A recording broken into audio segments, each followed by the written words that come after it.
জ্বলছে একবার আলো, জ্বলছে তো জ্বলছে তো, ওই জন্য দেখলাম ভিতরে ঢুকে। নমস্কার বন্ধুরা, আগের দিন আপনারা দেখেছেন তারাপীঠ মন্দির এবং তারাপীঠ মন্দিরের চত্বর এবং তার সঙ্গে বিভিন্ন জায়গাগুলি। আজকে আমি আপনাদের শ্মশানের ভিতরে ঢুকবো এবং শ্মশানের বিভিন্ন অংশগুলি আপনাদের ঘুরে দেখাবো, তার সঙ্গে দ্বারকা নদীর তীরটিও ঘুরে দেখাবো। শ্মশানে প্রবেশদ্বারের দুই পাশে রয়েছে অনেক দোকান, যেখানে দেশলাই ধূপকাঠিগুলি বিক্রি হচ্ছে, যেখান থেকে নিয়ে আপনি এই যে সামনে দেখছেন বামাখ্যাপার মন্দির, বামাখ্যাপার গৃহ, বামাখ্যাপার সমাধিস্থল, এগুলোতে জ্বালাতে পারেন, কিংবা আরও এরকম শ্মশানের অনেক জায়গাতেই আপনি এগুলো জ্বালাতে পারেন। এবার আমরা দেখে নেব বিভিন্ন জনের সমাধি এবং বিভিন্ন কারুকার্য স্মৃতি সেইগুলো।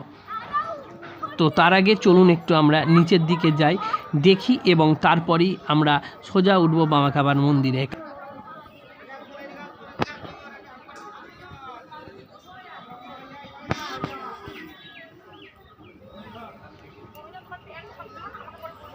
সিঁড়িগুলো মোজাইক করা পাথর দিয়ে বানানো, এবং এই পাশে দেখছেন বহু লোক দাঁড়িয়ে আছে, বসে আছে। তারা কিন্তু ভিক্ষা নিয়ে বসে আছে। এরা কিন্তু আসলে কোনো এই সব মন্দিরের সংস্করণের জন্য বসে নাই, এরা তাদের রোজগারের জন্য বসে আছে। এই দেখুন, আমি দেখাচ্ছি বামাখ্যাপার সেই, এই যে এইটি হচ্ছে বামাখ্যাপার সমাধিস্থল।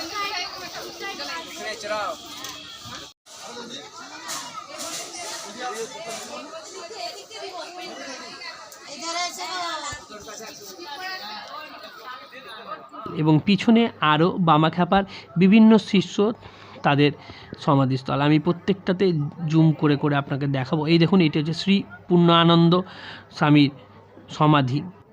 এইটিও একটি সাধকের সমাধির স্থল।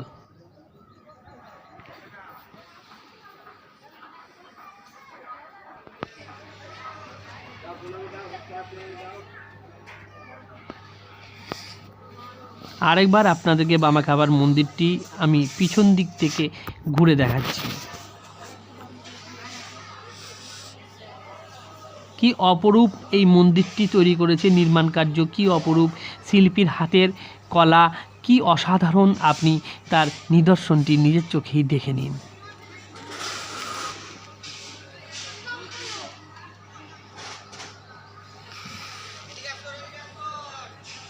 আর এই যে এই পাশে এই যে একটি মূর্তি আছে, দেখি আমরা, চলুন এই মূর্তির সামনে গিয়ে, যে মূর্তিটি কার।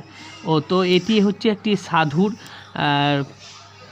সাধুর মূর্তি, সাধুর প্রীতি মূর্তি নাকি লেখা আছে।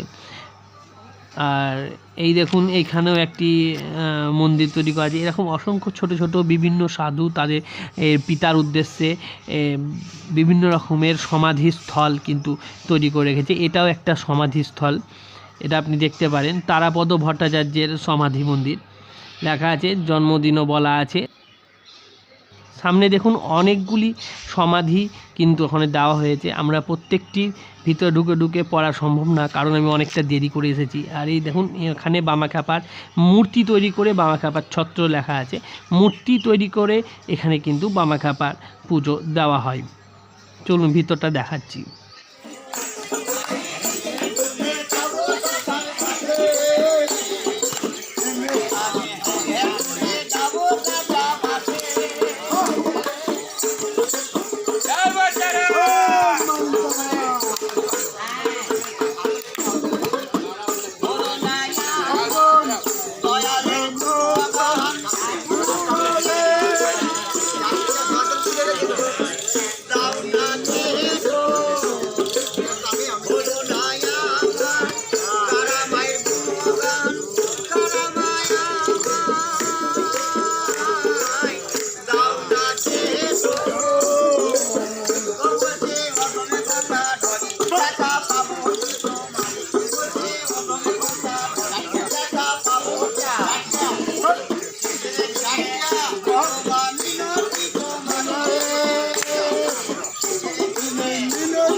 এটা হচ্ছে তারাপীঠের মহাশ্মশান। আগে কাঠের মাধ্যমে মানুষকে অর্থাৎ মৃতদেহকে পোড়ানো হতো, কিন্তু এখন বর্তমানে বীরভূম সরকার এখানে চুল্লির ব্যবস্থা করে দিয়েছে।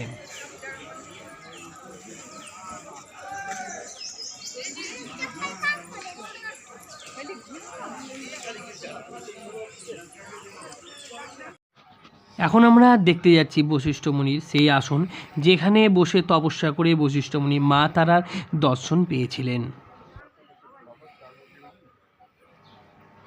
এই যে সামনের ঘরগুলি দেখতে পাচ্ছেন, এর ভিতরেই আছে বশিষ্ঠ মুনির সেই আসন, যেখানে বসে বশিষ্ঠ মুনি মা তারাকে তপস্যা করে মা তারার দর্শন পেয়েছিলেন।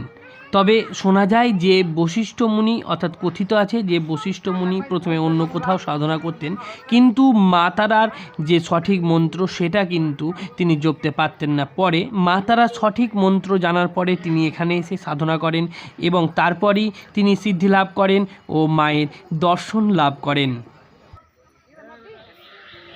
এখন আমরা আছি তারাপীঠ মহাশ্মশানের রক্ষা কমিটির ঠিক সামনের চাতালটাতে। আর এই যে আমার পাশে দেখতে পাচ্ছেন একটা মন্দির, এই যে এই মন্দিরটি, এই মন্দিরে বশিষ্ঠ মুনির মূর্তি সহ বামাখ্যাপার মূর্তি, মা তারার মূর্তি সবই আছে এবং এখানে নিত্য পুজো করানো হয়।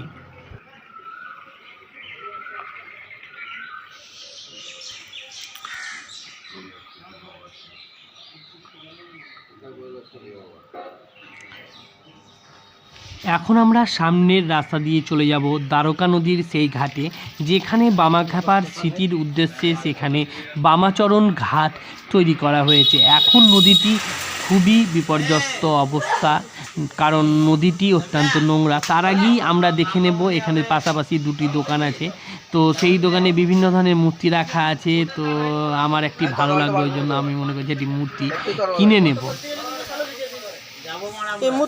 এইগুলোর কিরকম দাম গো দাদা? 20 টাকা।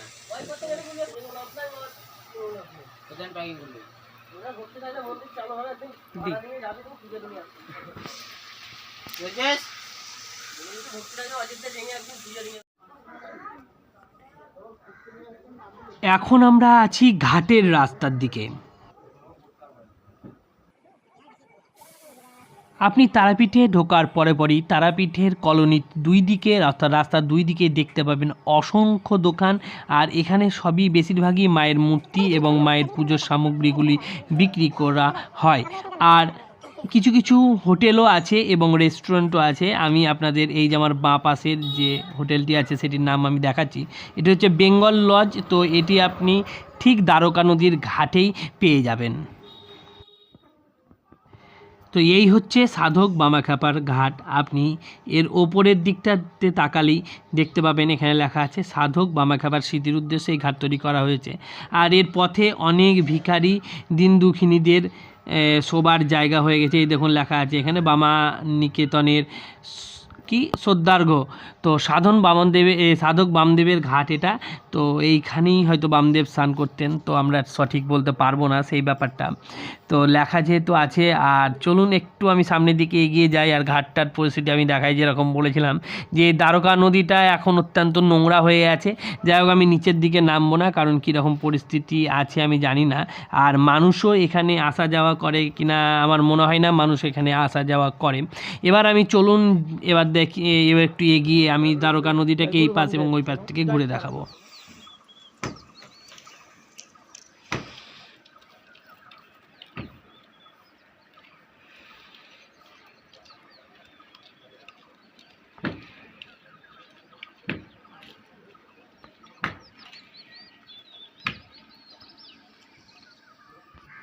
আমরা দ্বারকার ঘাট থেকে বেরিয়ে গেলাম, আর এখন আমরা যাচ্ছি মা তারার মন্দিরের ঠিক সামনের এলাকাটা, অংশটা আমি দেখাবো, যার দুই পাশে অসংখ্য অসংখ্য দোকান আছে। তো তবে চলুন যাওয়া যাক।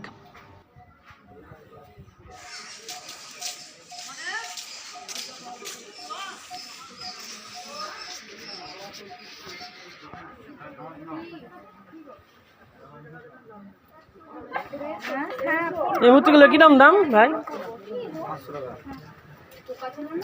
চকচক করছে আমার আলোতে। জ্বলছে একবার আলো, জ্বলছে তো জ্বলছে তো, ওই জন্য দেখলাম ভিতরে ঢুকে।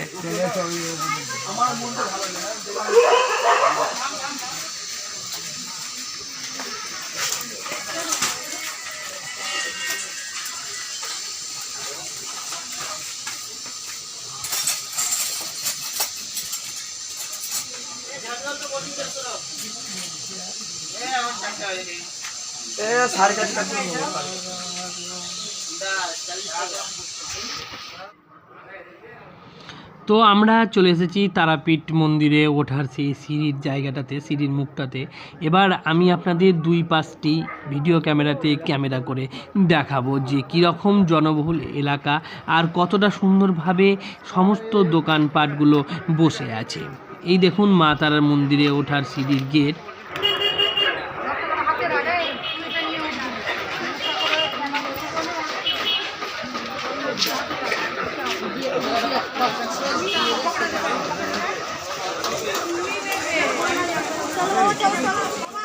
তো বন্ধুরা, আমার তারাপীঠের ব্লগের এটি হচ্ছে শেষ পর্ব। আবার দেখা হবে নেক্সট দিন আর একটা নতুন কোনো ব্লগ নিয়ে। ধন্যবাদ।